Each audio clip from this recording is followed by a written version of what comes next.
자, 우리 이제 마지막에는 교회 얘기인데, 교회가 어떻게 움직여야 되느냐라는 것들에 대한 이야기예요. 그러니까 교회를 움직여가는 거는 절대 사람이 아니에요. 그리고 죄송하지만 담임 목사님도 아니에요. 저도 아니에요. 그러니까 여러분도 아니에요, 사실은.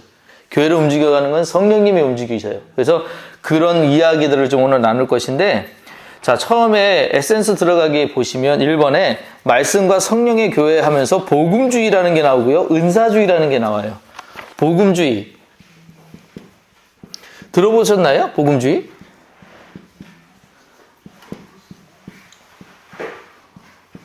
자, 복음주의라고 하는 건 그렇게 어려운 건 아니고 사실은 텍스트를 되게 중요하게 생각해요. 그러니까 성경을 엄청 중요하게 생각하는 게 복음주의예요.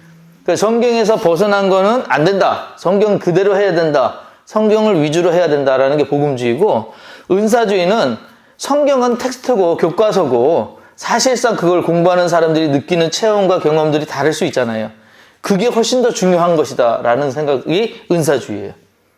그러니까 체험이 훨씬 더 강조된 거는 은사. 그렇지만 체험보다 본질, 기본이 이런 것들이 중요한 거다라는 건 복음. 이렇게 보시면 돼요.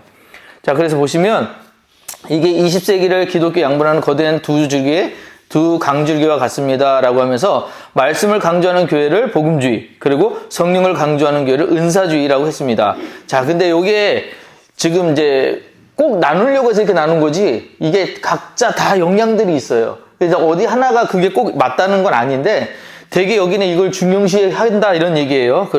그래서 복음주의는 성경 66권은 완전하며, 요거 잘 들으세요. 성경 60권은 완전하며 교회는 어떤 일이 있어도 말씀 그대로 믿고 그것을 설교하고 공부해야 한다고 가르칩니다. 강해 설교라고 들어보셨어요? 강해 설교. 주제 설교. 글씨 알아보시겠죠? 네. 강해 설교, 주제 설교 혹시 들어보셨어요? 차이 아세요? 네. 그 강해 설교는 이런 거예요. 만약에 태초 하나님이 천지를 창조하셨습니다. 1장 1절 있어요. 그럼 태초는 뭐고 천지는 뭐고 이런 식으로 해서 그 말씀 하나하나 분석하고 말씀을 그대로 이제 그것들을 따라가는 게 강해 설교. 주제 설교는 어떤 주제만 복음 하면 복음에 대한 그 말씀들을 찾아서 어디에 어떤 복음들 이렇게 찾아가는 게 주제 설교예요. 자, 그런데 복음주의 교회들은 주제 설교를 싫어해요. 왜 싫어하느냐? 복음주의는 주제 설교하다 보면 이제 이런 게 우리나라 예전에도 많았지만, 왜 부흥사님들이 오셔가지고 성경 구절 하나 딱 써놓고 나서 주제를 정해놓고 나서 딴 얘기야. 본인들 얘기 막 하고 자기들 얘기들 하고 막 그런 식으로 빠져드는 것들이 많았거든요. 그러니까 주제는 그건데 사실은 다 뭐 결론은 다 하나님 잘 믿으면 된다로 끝나고, 그 중간에 있는 얘기들은 전부 다 다른 주제를 이렇게 몸하는 가대로 갔다가 이렇게 뭐 돌아오는 경우들이 있었어요. 그래서 강해 설교하는 복음주의에서는 그거 굉장히 싫어해요. 그런 주제는. 왜냐하면 본질에서 자꾸 벗어난다라는 생각들 때문에. 근데 반대로 은사주의는 뭐냐? 은사주의는 이제 성령을 중시한다고 그랬잖아요. 그때 주시는 체험을 되게 중요하게 생각을 해요. 그래서 여기도 특정 교단을 얘기하면 또 저기 할 것 같아서 예전에 잘 아시는 조용기 목사님 교회 같은 경우 거기에는 은사주의가 세죠. 거기는 아멘을 뜨거워야 되고, 어디 교회 가거나 아니면 기도회를 가거나 반드시 방언이 터져야 되고, 이런 식의 뭔가 성령의 체험이 있어야지만 진짜지, 그게 없으면 예배가 아니다라고 생각하는 게 은사주의였어요. 그게 이제 과거부터 계속 이 두 라인이 계속 왔었어요. 근데 이제 굳이 나누다가 보니까 지금 제가 설명을 그렇게 한 건데, 어쨌든 그렇습니다. 그래서 저 위에 보시면 또한 삶의 모든 영역에서 이제 말씀을 복종하는 걸 가르칩니다 하고, 여기 보면 대부분의 보수 장로교회, 친내교회, 개혁주의자들이 이 복음주의 진영에 속합니다 라고 했어요. 보수 장로교회라고 해가지고 고신측이 있어요. 들어보셨죠? 이제 고신측이 이제 우리 어머니가 고신측이었어요. 그 고신측 전도사님이셔가지고, 이분들은 어떤 분들이냐면 주일날 엄청 철저히 하신 분들, 절대로 주의를 어기면 안 되는 분들, 그 다음에 주일날 안 해도, 해야지 말아야 될 뭐가 있었어요. 근데 그런 데서 이제 그 신앙생활을 하다가 갑자기 넘어와서 이제 감리교로 오셨는데, 감리교는 자유롭거든요. 어떤 면에서는. 응? 주일날 왜 놀러 가면 안 돼? 뭐 이제 그러고 이제 그런 것들이 좀 자유롭다가 보니까 두 분이서 좀 많이 좀 그랬었죠 처음에는. 그런데 이제 그 사상이 다른 거지 그게 뭐 그 나쁜 뜻으로 저기 한 건 아닌데 여기서 잠깐 얘기하면 이찬성 목사님 아들이 이찬성 목사님이 그 원래는 고신측이거든요. 완전 이제 그 장로 그쪽인데 이제 그분은 이제 한국에 오셔서 총 이제 그 저기 사당동에 있는 그 총신을 들어가셔가지고 제가 알기로는 그래요. 그래서 장로교인데 그쪽 장로교회는 또 조금 달라요 느낌 자체가.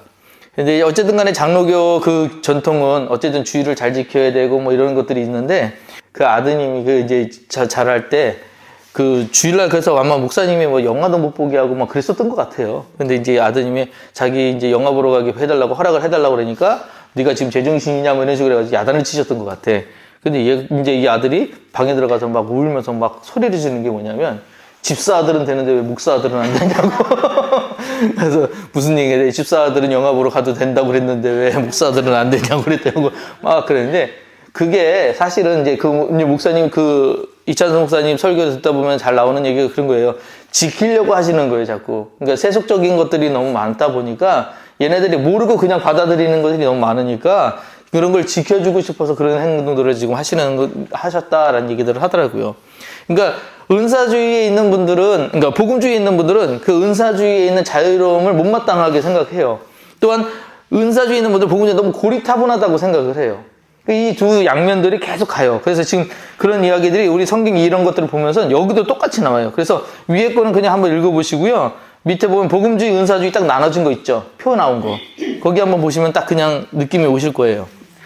거기 보면 복음주의는 하나님 나라에 대해서 어떻게 설명하느냐? 그러나 아직이에요. 근데 은사주의는 뭐냐? 이미 임했다. 하나님 나라가 이미 임했다. 여러분은 어떻게 생각해요? 하나님 나라가 임했나요? 주님이 오셨으니까 응. 임했는데 아직 완성된 건 완성은 아니다. 그쵸? 그거죠. 그러니까 하나님 나라는 이미 우리 곁에 계셔요. 그래서 하나님 나라는 통치권의 이야기지 지역에 대한 이야기가 아니라고 그랬잖아요. 그래서 예수님께서 누가복음에서도 하나님 나라가 천국이 어디냐 할 때 천국은 여기 있다 저기 있다 못하느니 내 마음속에 있다고 하셨거든요. 그럼 뭐냐? 천국은 여기예요. 그러니까 우리가 가까이 있는 것은 맞아. 근데 이미 오시긴 했는데 완성에 대한 이야기죠. 그 하나님 나라가 진짜 통치권이 하나님의 통치가 전부 이렇게 해놓는 그 정도로 확장이 됐느냐 완성이 됐느냐 그건 또 다른 얘기니까 그죠? 그래서 그렇게 아직이라고 보는 게 복음주의고 그 다음에 은사주의는 이미 오셨다. 이게 하나님 나라 임했다. 지금 얘기한 것처럼 그거는 통치권의 이야기다.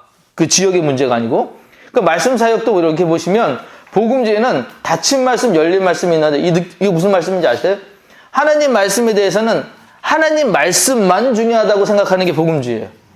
말씀 위에 다른 것들은 틀렸어. 아니야 라고 보는 게 복음주의예요. 그런데 열린 말씀은 뭐냐? 하나님 말씀은 기반으로 성경을 기반으로 세상을 볼 줄 알아야 된다. 그래서 하나님 말씀 통해서 세상을 보는 것들을 배우는 거지 하나님 말씀 전체가 다 그렇게 뭐 무효하고 변하면 안 되고 그건 아니다라는 거예요. 예를 들어서 그런 거예요. 우리가 성경 읽다가 보면 늘 많이 듣는 얘기지만 구약의 하나님, 신약의 하나님의 느낌이 다르잖아요. 구약의 하나님 너무 잔인하시죠. 막 민족 하나를 막 없애시고 막 그러잖아요. 그리고 막 그런 잔인한 하나님이 어떻게 사랑의 하나님으로 표현되느냐라고 얘기를 하는데 그거는 하나님에 대한 이야기들을 그런 성경을 통해서 하나님이 하시고 싶은 메시지를 전해지기 위해서 우리의 역사, 인간의 역사를 갖다 끌어다 쓰시다가 보니까 그런 일들이 생긴 거고 그 구약의 전체적인 메시지가 뭐냐 거룩이잖아요.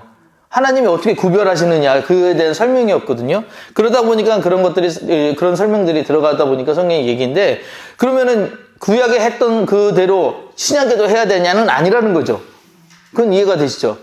신약에도 똑같이 그럼 구약처럼 그렇게 제사를 지내고 그런 것들을 해야 되느냐? 아니라는 것들을 가르쳐주기 위해 예수님이 오셔서 예수님이 몸소 우리에게 보여주신 거잖아요. 그렇죠?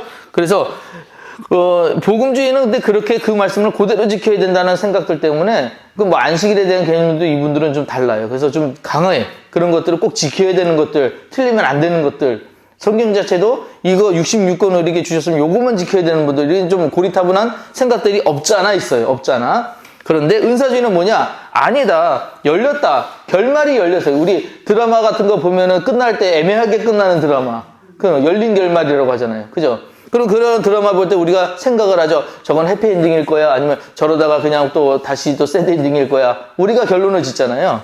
성경 자체가 그렇다는 거예요. 성경 자체가 어떻게 열렸느냐? 우리가 어떻게 해석하느냐에 따라서 결론이 달라진다는 거예요. 그래서 우리가 하나님의 자녀니까 하나님의 자녀의 말씀대로 잘 들어가면 우리는 하나님의 자녀로 성공한 삶을 살겠지만 그렇지 않다고 하면은 하나님의 말씀대로 못 가고 다시 세상과처럼 살게 되면 지옥 가는 사람들로 나눠지게 된다. 그렇게 생각할 수 있는 거죠.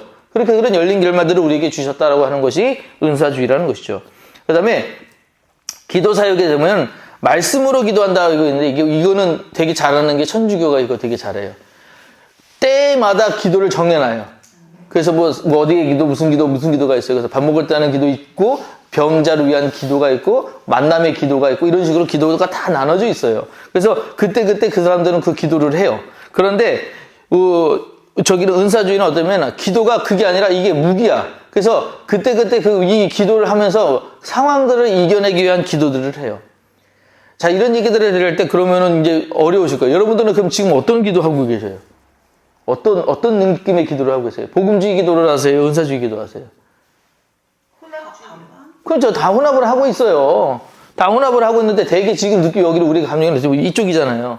은사적인 기도. 왜냐면은 기도문 맨날 정해놓고 그거 보시는 게 아니잖아. 그때 하는 기도들이 다르잖아.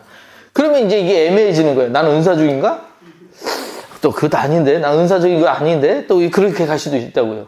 그러니까 그런 요소들이 있으니까 잘 보셔야 돼요. 그리고 이게 이어지는 게 치유사역인데, 치유사역에 내 은혜가 내게 족하도다 이거는 누가 한 거? 바울이 한 얘기잖아요. 복음주의는 뭐냐면 주어진 것 그대로 상황 그대로 믿어야 된다. 하나님이 주신 이유가 있다라고 하는 거예요. 사실 여기 우리 또 맞죠? 이 얘기도 맞잖아요. 자, 근데 저기 보면은 은사주의에는 병든 자를 위해서 기도해야 된다. 그러니까 낫지 않는 거는 왜 우리가 기도하지 않아서 그런다. 기도해야 된다. 그러니까 기도가 어떤 굉장한 능력이 있다고 생각을 하는 거예요. 이것도 가만 생각해 보면 그것도 또 맞는 얘기인데 이것도 어떻게 해야 되나? 계속 이제 왔다 갔다 할 거예요. 혼란스러워 하실 거예요. 그 다음에 영적 성장의 방법과 과정에서 영적 성장의 방법은 이제 하나님께 순종하면 영적으로 단전히 성장하게 된다라는 것과 하나님을 체험해야지만 이게 성장한다라는 것들이에요. 그러니까 모태신앙 그때 우리 물어봤었잖아요. 모태신앙. 모태신앙이기 때문에 믿음이 더 안 자라는 경우도 있어요. 어떤 분들은 정말 늦게 믿었는데 그 믿음들이 정말 너무 뜨거운 분들이 있거든요.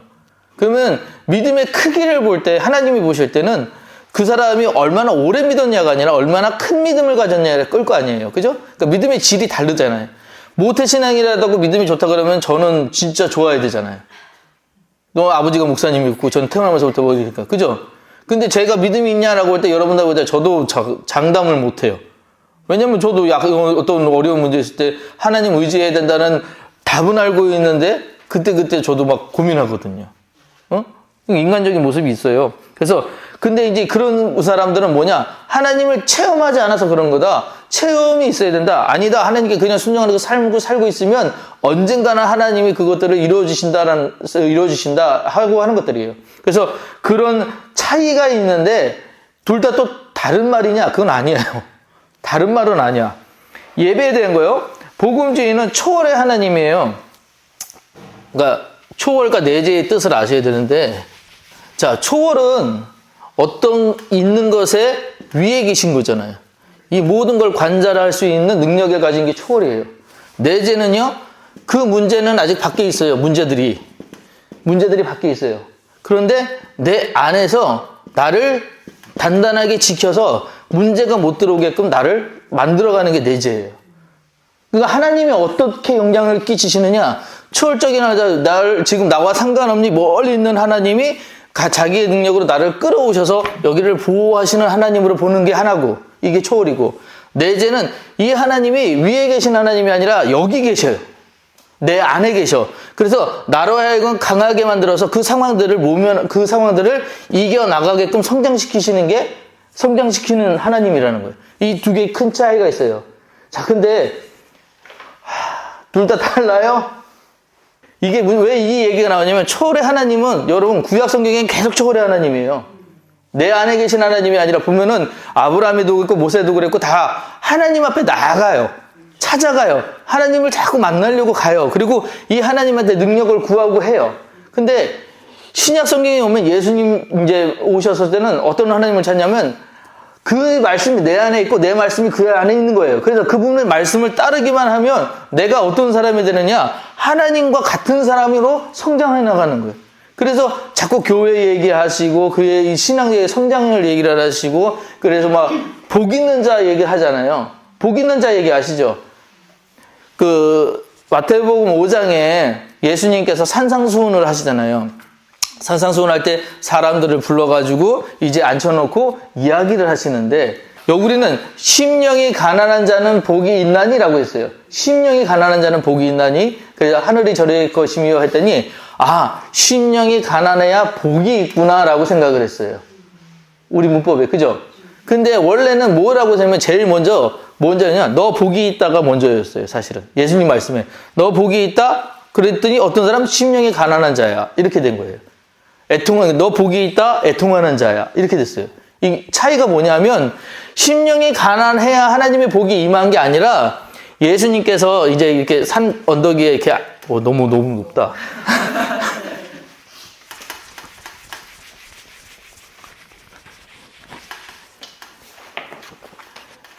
자, 이렇게 능선에 있고 예수님께서 여기 계셨다고 해요. 그 다음에 사람들이 막 여기 앉았을 거 아니에요.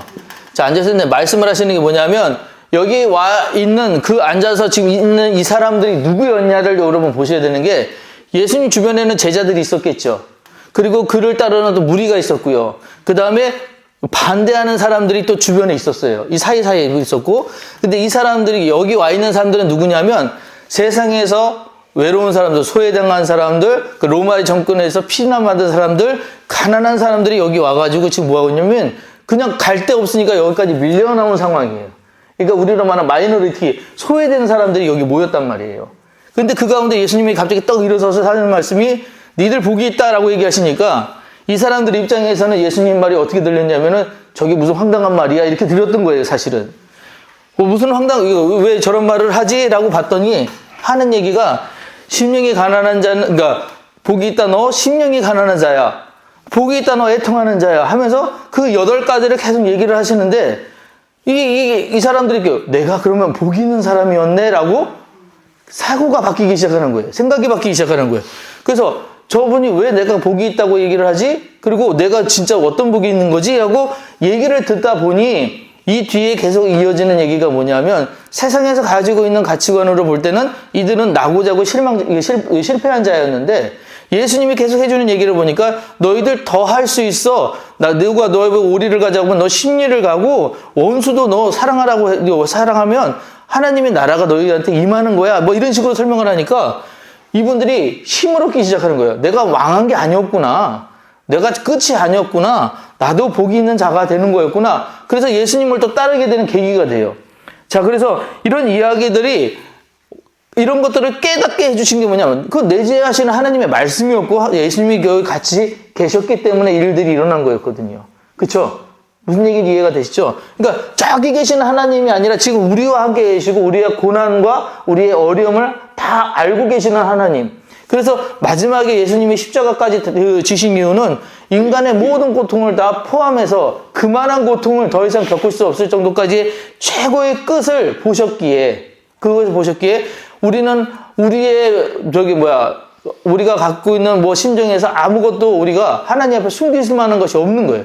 하나님 나랑 상관없잖아요. 하나님 이런 거 모르잖아요. 할 수 있는 게 아무것도 없는 거예요. 이해되시죠? 그래서 그런 하나님, 그런 내재하시는 하나님, 이게 신약에서 이야기였거든요. 그럼 두 개가 다르냐? 복음주의나 여기 은사주의나 다 같은 하나님을 얘기를 하는데 뭘 보냐? 지금 부분을 보는 거예요, 자꾸. 그냥 마지막에 또 그다음에 예배도 그리고 또 마찬가지. 그래서 복음주의는 말씀 나눔 이런 것들이 되게 중요해요. 그래서 성경 공부 엄청 중요하게 생각을 해요. 복음주의에서는 성경 공부를. 근데 이제 은사주의에서는 성경 공부보다 우리 모여서 기도합시다. 이런 기도가 더 중요해요. 자, 그래서 이렇게 나눠진다라는 것만 이해를 일단 하시고 그 차이는 이제 확실하게 아셨죠? 자, 근데 이제 저 보시면 그 하나하나 이제 그 설명들이 그 밑에 하나님 나라 거기부터 이제 나오는 것들이 그거예요. 그래서 하나님 이미 그러나 아직은 already but not yet이에요. 하나님 나라는 임했지만 아직 완성되지 않았다라고 보는 게 어디라고요? 복음주의. 예, 그게 복음주의예요. 자, 그 다음에 은사주의는 이미 왔어요. 하나님 나라는 이미 임했어요. 자, 그래서 그 임한 것들을 우리가 치유하고 일어나는 것들은 그런 것들을 우리가 계속해서 경험할 줄 알아야 된다. 이게 것들이고.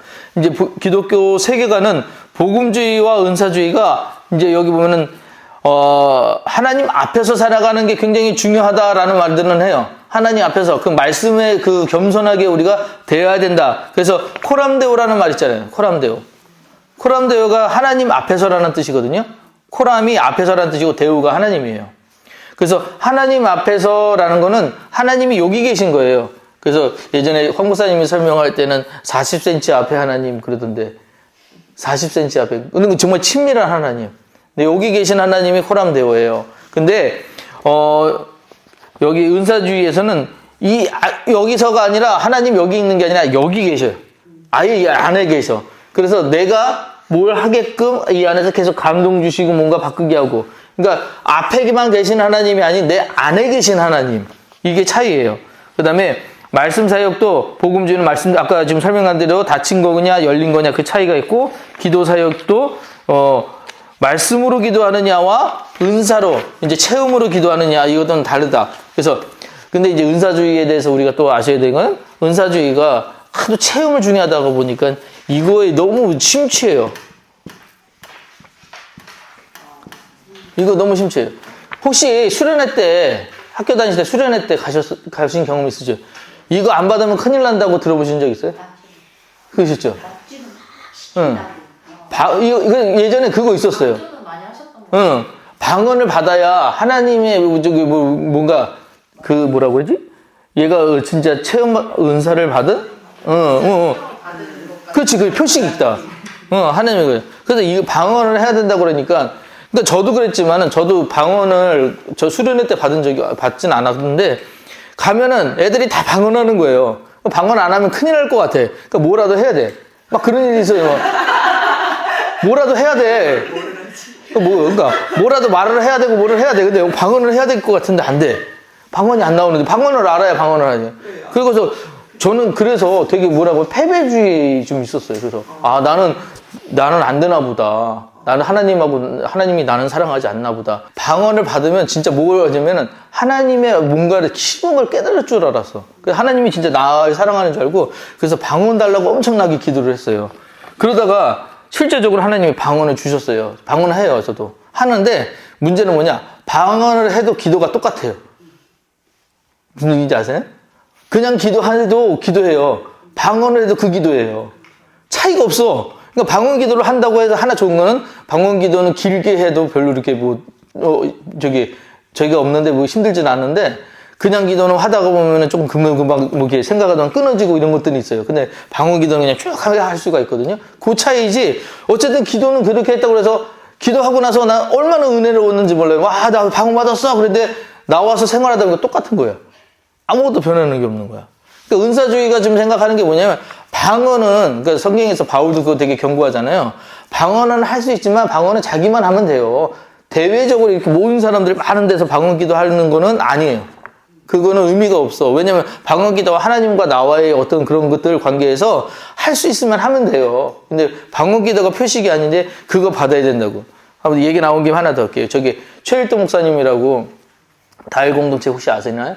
네, 그 목사님이 이 목사님도 이제 강도사 때죠. 자기가 이제 교회 가가지고 기도를 하는데 새로 강도사님 오셔서 감사드리고 원한다고 막 이제 그 권사님들 같은 분들이 막 이렇게 했었는데 근데 우리 강도사님은 방언할 줄 아시나 그러는 거예요. 그래서 저 아직 방언 못합니다. 그랬더니 기도를 덜 하셨네 그러더래요.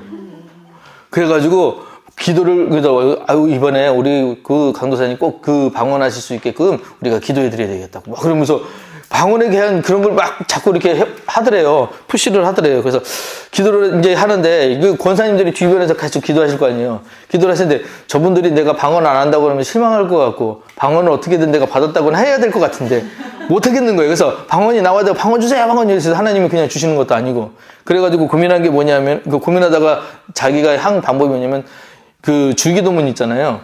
주기도문을 헬라어로 다 번역을 했어요. 헬라어로 번역을 해가지고 헬라어를 다 외우셨대요, 이렇게. 헬라어로 외우셔가지고, 이제 그날 새벽 기도 때 가가셔가지고, 이제 박기도, 자, 이제 개인 기도 하시겠습니다. 할 때, 들으라고. 들으라고 주기도문을 확 하셨대요. 이제 헬라어로. 막 하셨는데, 지금 이제, 그러고 이제 그날 기도가 끝났을 거 아닙니까? 나가는데 권사님들이, 야, 강도사님 드디어 그냥 방언을 하신다고, 아이고, 그리고 얼마나 귀한 방언을 받으셨는지 하나도 못 알아듣겠다고. 너무 그냥 뭐 발음도 좋으시고 너무 좋다고 막 그렇게 얘기를 하더래요. 그래가지고 며칠 그거 써먹다가, 며칠 써먹다가 도저히 이건 아닌 것 같다라고 해서 고백하신 적이 있다고 그러던데, 그 기준이 뭐냐? 은사주의가 그래요. 은사주의가 방언을 받아야만 뭔가 하나님과 가까워진 것처럼 여기는데 절대 그런 거 아니에요. 절대 그거 아니에요. 진짜는 복음주의에서 더 은혜 많이 받는 경우들이 많아요. 말씀 읽다가 갑자기 눈물이 주르르 흘리거나 아니면 말씀이 다 깨달아지거나 이런 것들을 더 많이 경험하는 경우들이 많아요. 기도하다가 경우도 있겠지만, 자, 그렇게 넘어가시면 되고요. 자, 다음에 예배까지 그러면 다 그냥 그렇게 보시면 돼요. 다 보시면 되고, 속으로까지도 그냥 보시면 되고, 자, 그 다음에 3번이 그래서 제일 중요해요. 3번. 거기가 셋째 장인가요? 몇째 장인가요? 3번에 복음주의와 은사주의의 완성이라는 데 있죠. 완성. 자, 이제 이 얘기가 우리가 오늘 꼭 해야 되는 얘기들이 이런 얘기들인데, 완성이라고 하는 거는 이제 둘 다가 합쳐진 거예요. 합치가 일어난 거예요. 그래서 이런 것들이 완성은 어떻게 되느냐? 이런 완성들이 바로 교회의 덕을 세워요.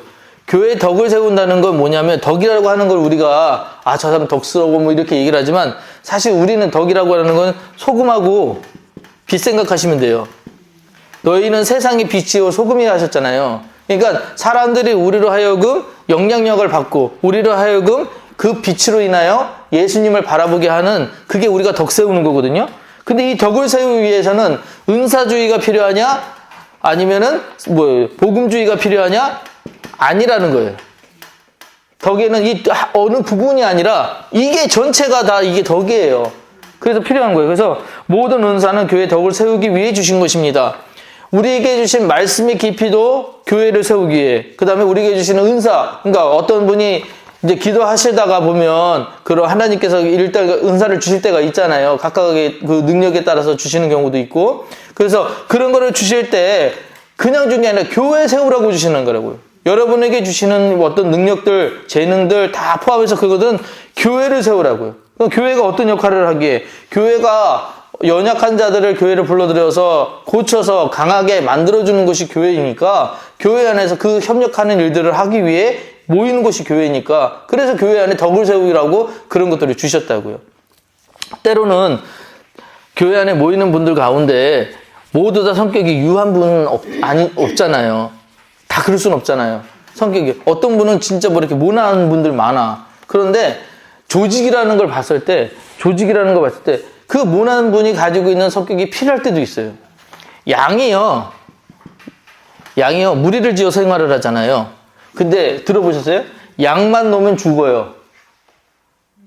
양만 놓으면. 왜? 양의 습성이, 양이 이렇게 울타리가 있잖아요. 울타리가 있어서 여기다 집어넣으면 자꾸 안으로 파고든대요. 파고드는 습성이 있대요. 그래서 이게 약한 놈이 가운데 있다가 보면 자꾸 파고드는 습성 때문에 밟혀 죽는데요. 그래서 이 양들을 지키려고 하면 중간중간에 뭘 집어넣냐면 염소를 집어넣는데요. 왜 염소 집어넣냐면, 염소는 얘는 파고드는 성격이 아니라 그냥 치고 나가는 성격이거든요. 옆에 누가 오면 치고, 옆에 오면 누가 오면 치고 그런대요. 그래서 중간중간에 염소를 같이 끼워넣어요. 그러면 양들이 모이다가 염소한테 받쳐서 나가고 이래서, 그래서 이 안에서 살아갈 수 있대요. 그러니까 교회라는 것도 사실 좀 그런 부분들이 필요한 거예요. 전체가 다 건강하기 위해서는 양만 있어서는 안 되고요. 양 가운데 염소 같은 것도 필요해요. 그럼 누가 염소냐 하면 이제 그거는 뭐 말 못하겠지만, 그런데 이제 그런 염소 같은 분들이 이제 사실은 이 안에서 뭐냐면 합의돼서 여기를 볼 때는 정말 건강한 거잖아요. 무슨 얘기인지 아시죠? 그럴 때, 그러니까 교회가 건강하다라고 하는 거는 문제가 없다는 얘기가 아니에요. 얼마나 잘 운영되느냐, 그들이 안하고 잘 어울리느냐가 건강한 거거든요. 그래서 이런 것을 하기 위해, 그래서 두 번째는요, 공동체 분별력을 통한 절제 이렇게 했어요. 그러니까 아까 얘기했지만 여기 은사, 뭐 여기 복음이에요. 복음. 이렇게 가면 극단이에요. 그때 제가 지난번에 설명해 드릴 때 한번 말씀드렸는데 양극은 닮아 있어요. 그래서 그 극으로 갈수록 합쳐지는 게 아니라 악쪽이에요. 다. 이것도 악이고 이것도 악이에요. 너무 은사로 가다가 보면은 복음을 잃어버려요. 말씀을 잃어버려요. 너무 복음으로 가다 보면은 은혜의 체험을 잃어버려요. 그러니까 우리가 또 그런 거예요. 사실 저도 이제 늘 그리워하는 게 우리 70년대, 80년대 우리 자라났을 때 그 뜨거웠던 교회의 그 느낌들이 지금은 사실상 많이 식어 있어요. 근데 그때는 체험이 엄청 좋았거든요. 어떤 체험이냐면 가서 기도하며 기도하고 찬양 부르고 할 때 우리가 받았던 은혜 이런 것들을 되게 중요해서 교회만 가도 좋았어요. 사실 말씀 몰라도 가면 좋았어요. 교회만 가고 만나면 좋았어요. 근데 그게 너무 강조되다가 보니까 이게 커지다가 보니까 나중엔 교회 안에 복음이 없는 거예요. 말씀이 없어요. 그래서 걱정되는 거는 주일학교 요즘에 흰구는 뭉게뭉게 이런 거 안 하잖아요. 안 해요. 주일학교 애들 그래서 너 여기 성경 구절 보면 읽어보자 그럼 읽어보면 애들이 벌써부터 싫어해요. 사실 그게 되게 중요해서 우리가 가르치는 건데 그 교회 학교 이것도 교회 학교잖아요. 그러면 학교라는 의미는 뭐냐? 가르치는 곳인데 뭘 가르치느냐? 레크레이션 가르치고 있잖아요. 그죠? 그 애들 좋아하는 어떤 그런 것들을 가르치고 있잖아요. 그러니까 그것들은 필요 없다는 게 아니라 그것들을 통해서 애들이 관심을 끌었다면 마지막 진짜 가르칠 거면 복음 가르쳐줘야죠, 애들. 예수님을 가르쳐줘야죠. 그래서 그런 말씀 위주의 이런 것들이 중심이 된 그런 교회들이 세워져야 되는데 너무 여기서 극단으로 가다 보니까 지금은 이런 것들만 오다가 보니까 교회가 너무 즐거운 것만 안 해준다고. 그러니까 애들이 요즘에는 집에서도 더 재밌는 것도 있는데 뭐하러 교회를 가냐는 거죠. 안 오려고 해요. 교회가 부모님도 교회 가야 좋은 거 배워. 우리는 그렇게 배웠으니까 다 그렇게 얘기를 해요. 근데 얘들이 교회 가서 진짜 좋은 거 배우느냐? 집에서 더 재밌는 거 있고 유튜브 보면 다 나오는데 그게 중요한 거, 그게 좋은 게 아니라는 거예요, 저는. 때로는 교회라는 그런 공동체를 통해서 와가지고 내가 뭘 포기해야 되고 뭐가 안 되는 거고 또 뭐가 힘든 건지 이런 것들을 서로 알았을 때 또 그런 것들을 어떻게 헤쳐나가는지 서로 공유할 수 있을 때 그때 느껴지는 또 체험들이 다르잖아요.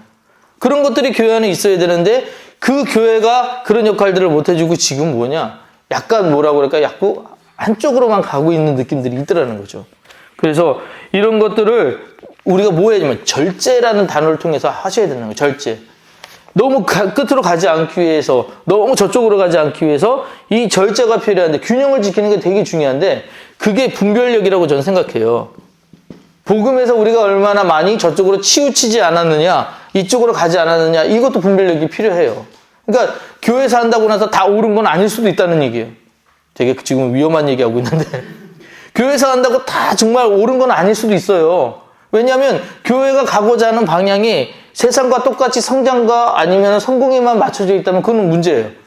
그러면 안 되는 거예요. 교회는 성장과 성숙을 시켜야 돼요. 분명히 얘들이 재밌는 것을 통해서 자라나고 교회로 올 수 있으면 그 다음 단계는 이 아들이 어떻게 하나님의 말씀으로 정착할 것이냐. 이건 우리도 마찬가지예요. 교회에 왔는데 사람이 좋아서 교회로 와요. 근데 그 사람이 좋아서 교회에 왔지만 결국 교회 안에 정착하기 위해서는 말씀의 은혜가 없으면 말씀의 경험이 없으면 정착이 안 돼요. 그 다음에요. 자, 그렇게 해서 이제 거기 보면 다니엘 얘기가 나오는데요. 끌려왔을 때 이제 그 고관들 뛰어난 애들을 가지고 뽑아가지고 청년들을 갖다가 교육을 시켰잖아요. 근데 교육을 시키고 나서 이 애들과 나중에 뭐냐면 바벨론의 고관들을 만들어서 이스라엘 백성들을 통치하기 위해서 뽑았잖아요. 그때 뽑았을 때 다니엘하고 그 친구들이 뭘 했냐면 뜻을 정해서 우리는 거기서 제사드렸던 그 음식을 먹지 않고 야채만 먹겠습니다. 라고 뜻을 정했어요. 근데 지금 우리는 그 성경을 읽었으니까 알지만 당시에 그 얘기는 이거는 말도 안 되는 학명이에요. 학명. 그렇잖아요. 그 얘기하는 죽는 얘기예요. 근데 뜻을 정했기 때문에 본인들이 그렇게 얘기해서 그 뜻을 관철시켰어요. 그래서 그 내시가 허락을 해서 정말 그럼 풀을 줘봐라. 그래서 얘네들이 더 안 좋아지면 그때 다 죽여버리면 되니까 줘봐라라고 해가지고 뜻을 정한 것들을 관철시켜줬잖아요. 그렇게 했어요. 근데 오히려 더 그것이 이들을 건강하게 했고 남들보다 학문도 10배나 더 뛰어났다고 그랬거든요. 뛰어나게 만들었어요. 자, 제가 얘기하는 거는 이들이 잘했다는 걸 얘기하는 게 아니라 이게 제일 중요하다는 거예요. 그럼 어떤 뜻을 정했느냐? 나는 하나님의 백성이기 때문에 하나님의 백성이 아닌 세속적인 것들을 내 몸에 들지 않게 하겠습니다. 거룩을 지키겠습니다. 이 얘기였어요.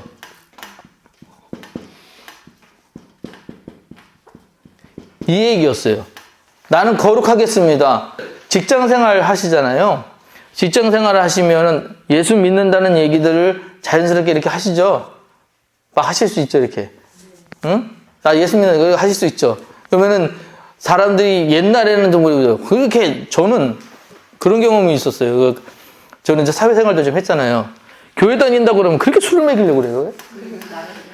왜? 그러니까 내가 요한이니까 그렇게 더 술 먹이고 싶은가 봐.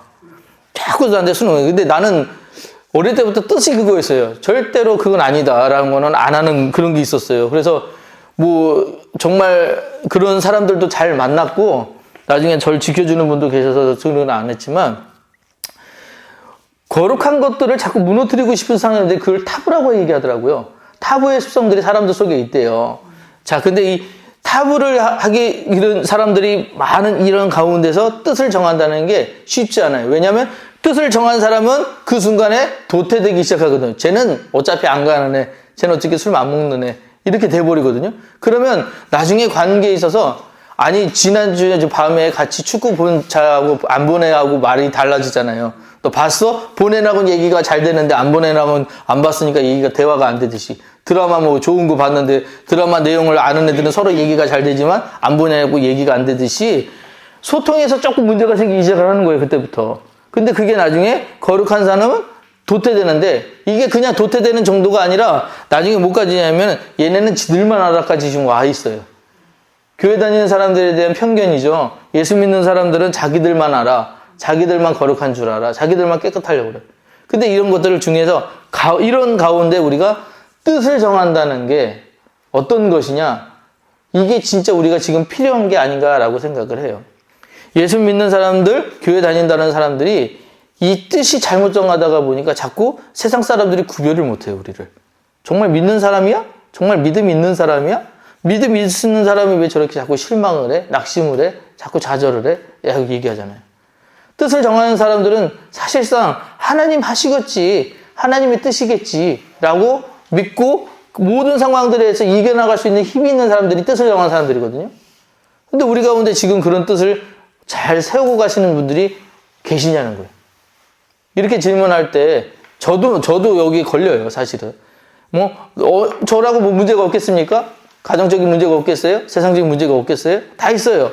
근데 그나마 저는 믿는 건 뭐냐면 다니엘이 그랬으니까 그리고 뭐 모세가 그랬으니까 이런 이야기들을 하니까 나도 그렇겠지라고 하는 어떤 학문적인 지식이 있을 뿐이에요. 근데 지식이 있다고 믿음이 자라는 건 아니거든요. 그러니까 복음주의가 우리가 성경의 말씀들을 많이 알고 있다고 해서 그분들에 대해서 특별하게 얘기할 수 없는 게 그렇게 많이 알고는 있다고 해도 그분들이 그렇게 믿음이 크냐는 다른 문제니까요. 진짜는 그 가운데 지식도 있고 믿음도 있는, 그러니까 이만한 지식이 있다면 믿음도 이렇게 해야 맞는 건데 이만한 믿음이 있는데 지식은 이만큼이 있어. 이건 문제가 되는 거잖아요. 반대도 경우죠. 반대도 마찬가지예요. 내가 지식은 이만큼 있는데 믿음이 이만큼만 있어. 이것도 문제예요. 그렇죠? 그러니까 이 모든 게 그 교집합이 커야 되는데 이렇게 자라나지 못하는 거예요. 그러면 이제는 그러면 결론을 쳐야죠. 우리가 이렇지 못하는 상황에 있어요. 그럼 어떻게 해야 될까요? 이렇게 자라나지 못한 상황이 있어요. 의외로 답은 간단한 거 아시죠? 뭐예요?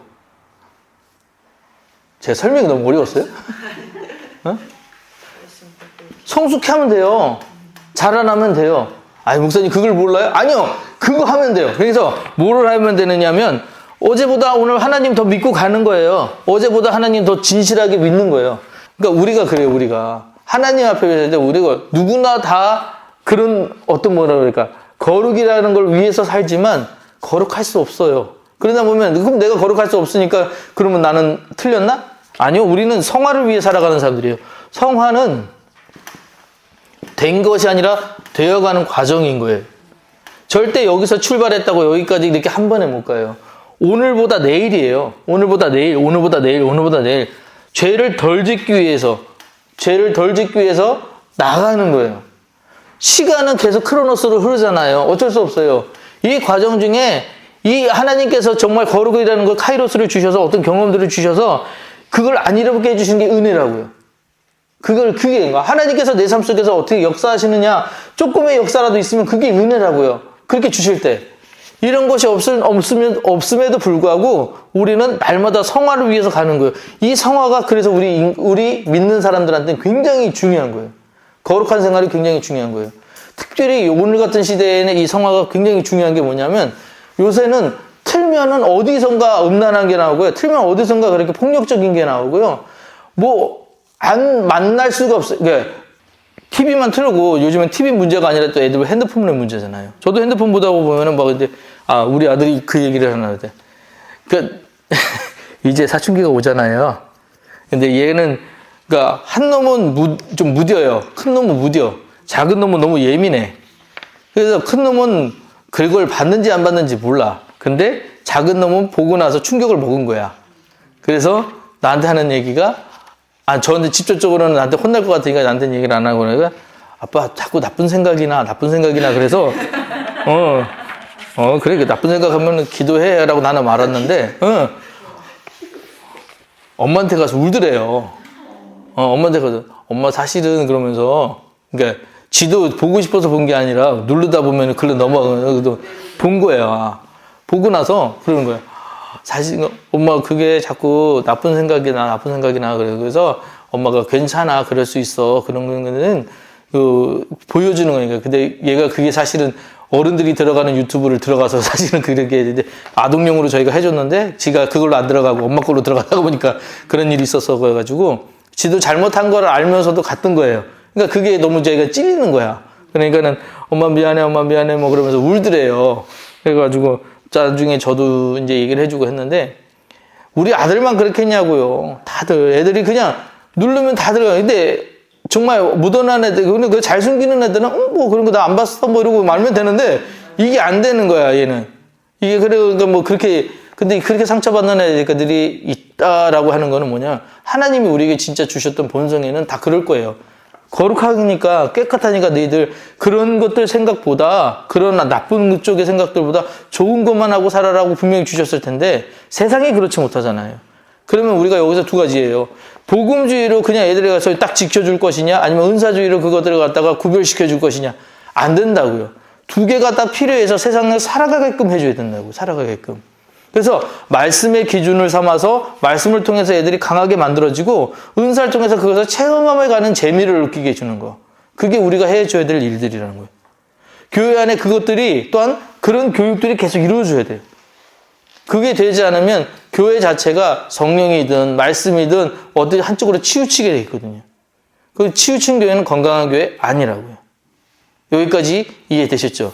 자, 그래서 마지막에 우리 암송구절 있습니다. 암송구절. 자, 요거까지만 할게요. 야고보서 5장 16절 같이 읽겠습니다. 시작. 그러므로 너희 죄를 서로 고백하며 병이 낫기 위하여 서로 기도하라. 의인의 간구는 역사 하나님이 크민이라. 자, 우리는 의인이에요, 아니에요? 맞아요. 왜 다 똘똘하게 여러분 다 의인이세요. 응. 그래서 그렇죠. 왜 의인이에요? 하나님이 여러분을 의롭다고 하셨잖아요. 하나님이 인치신 분들이에요. 여러분 다 의인이에요. 그러니 보세요. 여러분들이 의인이니까 여러분이 기도하는 기도의 능력이 있어요, 없어요? 있어요. 여기 보면은 서로의 죄를 고백하고 병 낫기 위하여 서로 기도하라. 의인의 간구는 역사하는 힘이 크대요. 보통 기도가 아니라는 거예요. 여러분들이 기도하면 그 기도를 하나님께서 들으시고 이루어 주시는 기도라는 거예요. 자, 두 번째요. 고린도전서 13장 1절 같이 있습니다. 시작. 내가 사람의 방언과 천사의 말을 할지라도 사랑이 없으면 소리나는 구리와 울리는 꽹과리가 되고. 아무리 우리가 은사적으로 체험을 하고 어떤 능력이 있고 대단하다고 해도, 그러니까 어떤 분처럼 천국을 왔다 갔다 한다고 해도 사랑 없으면 의미 없어요. 우리 교회는 그런 분들 없지만 옛날에는 기도하는 권사님들이 있었어요. 기도하는 권사님들. 무슨 얘기인지 아세요? 내가 기도해 보니까 되게 문제 있는 것 같아. 되게 무슨 상황이 안 좋은 것 같아. 하나님 앞에 더 기도해야 돼. 이런 분들이 있었어요.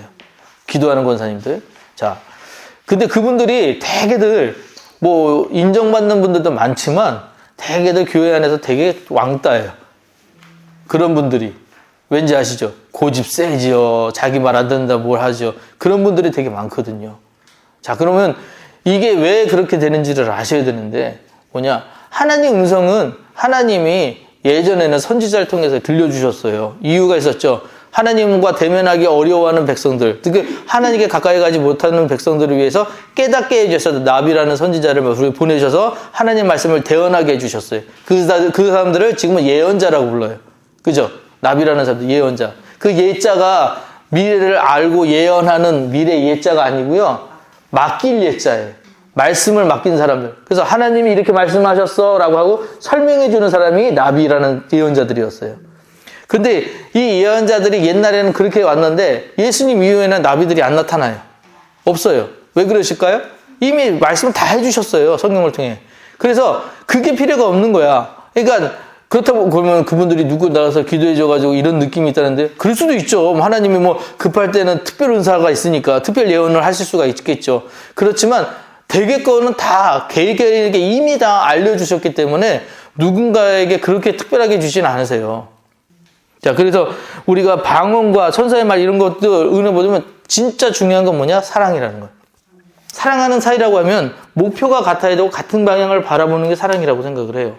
그러다 보니 우리가 어떤 공동체도 마찬가지예요. 우리가 서로 사랑하는 사이다라고 했을 때 가장 중요한 건 목표예요. 어떤 목표냐? 하나님 앞으로 가려고 하는 그 목표예요. 그러면 그 가운데 상황들이 달라질 수 있잖아요. 그 어떤 뭐 좀 틀릴 수 있잖아요. 여건들이 다를 수도 있잖아요. 하지만 상황과 여건들의 그 사랑이라는 단어 하나로 목표가 같다 보면은 뭐가 되느냐? 모아지는 거예요. 하나가 될 수 있는 거예요. 때로는 모난 것들을 채워지고 이루어지고 이렇게 뭔가 이렇게 몽글몽글하게 돼서 하나가 되게 하고 이런 것들을 이런 관계들이 통해 그래서 필요한 게 교회라고 해요. 교회라는 것들이 그래서 필요한 것이고 그 교회가 이제 건강하냐 안 하냐의 차이가 뭐냐? 아까 말씀드린 거예요. 말씀이 중심이냐 아니면 뭐 은사야 중심이냐 하나 얼마만큼 서로를 다 그 치우치자고 균형을 잡고 있느냐라는 것이죠. 자, 그래서 이런 것들을 잘 하는 그런 공동체가 되는 것이 교회가 가져야 될 목표다라고 생각을 합니다. 자, 그렇게 해서 지금까지 12강을 통해서 이제 저희는 기독교 에센스에 대해서는 다 배우셨어요. 에센스라고 하는 건 이제 정수라고 하잖아요. 핵심은 다 배우셨어요, 이제. 이제 여기서 이제 세부적인 것들은 또 더 공부를 하셔야 되겠지만 일단은 여기까지 설명은 끝났습니다. 질문 있으실까요?